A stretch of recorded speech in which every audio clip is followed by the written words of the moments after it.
All right, in this video, I'm going to show you how to set up an onboarding video. Now, this is another pro feature, so you need to be on the pro plan for this.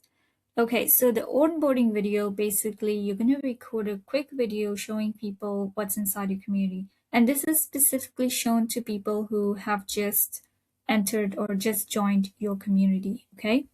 So you can record a quick Loom video and you can then go ahead and upload it here. So if you click here on change, then you can upload your onboarding video on YouTube and then you just share the link here, or on Loom, Vimeo, or other video hosting places, and you just paste the link here and the video will show up.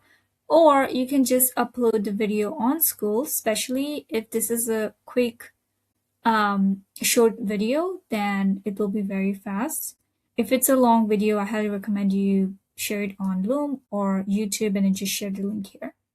All right, so once that is done, then your video will be shown to new members who join your community.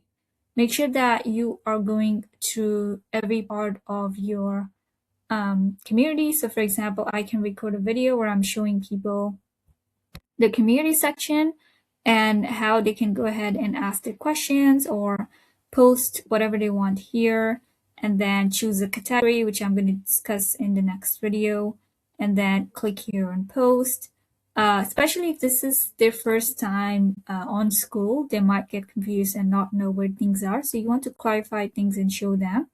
You want to show them what is inside the classroom and how they can watch different courses and modules you have here. You can even show them how the calendar works and how they can go ahead and join your Q&A calls. And yeah, that is pretty much all.